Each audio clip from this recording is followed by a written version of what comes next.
بسم اللہ الرحمن الرحیم۔ شرح چہل حدیث امام مہدی علیہ السلام۔ حدیث نمبر 1، اہل البیت علیہ السلام مرکز حق ہیں۔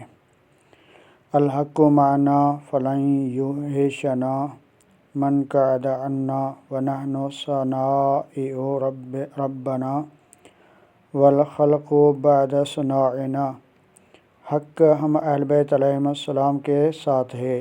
کچھ لوگوں کا ہم سے جدا ہونا ہمارے لیے وحشت کا سبب نہیں ہے، کیونکہ ہم پروردگار کے تربیت یافتہ ہیں اور دوسری تمام مخلوق ہماری تربیت یافتہ ہیں۔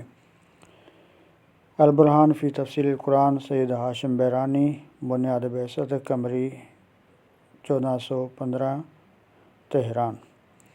شرح اس حدیث مبارکہ کو شیخ طوسی علیہ الرحمہ نے معتبر سند کے ساتھ ابو عمرو عمری سے امام مہدی علیہ السلام سے نقل کیا ہے۔ امام علیہ السلام نے اس حدیث کے فقرے میں 3 نکات کی طرف اشارہ فرمایا ہے۔ 1، مکمل حق و حقیقت اہل بیت علیہ السلام کے ساتھ ہے۔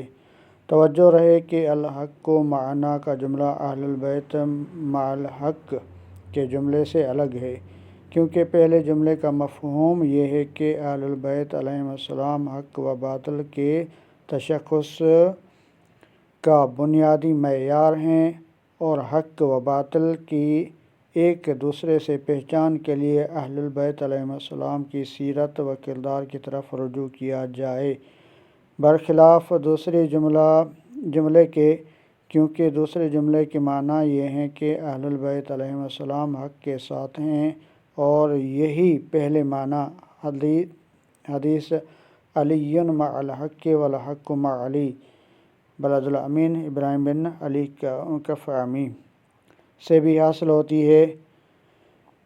2، جس کے ساتھ حق ہو تو اسے دوسروں کی روگردانی اور اپنی تنہائی سے خوف زدہ نہیں ہونا چاہیے، اور اپنے ساتھیوں کی کم تعداد یا کثیر تعداد پر توجہ نہیں کرنی چاہیے۔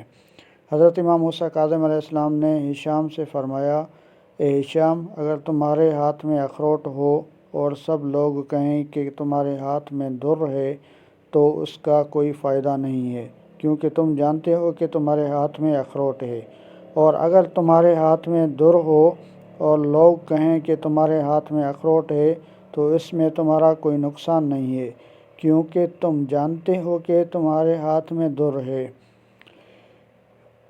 اسی طرح حضرت امام علی علیہ السلام فرماتے ہیں، راہ حق و ہدایت میں لوگوں کی کم تعداد سے نہ گھبراؤ۔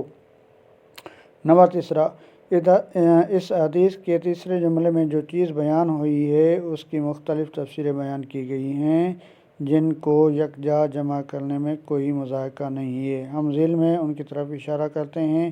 الف، بے شک اہل البیت علیہ السلام عقائد اور دینی اعمال میں لوگوں کے محتاج نہیں، اور جو کچھ خداوند عالم کی طرف سے رسول اللہ صلی اللہ علیہ وآلہ وسلم پر نازل ہوا وہ ان حضرات کے لیے کافی ہے، جبکہ امت ان تمام چیزوں میں اہل البیت علیہ السلام کے محتاج ہے، اور صرف قرآن و سنت ان کے لیے کافی نہیں ہے۔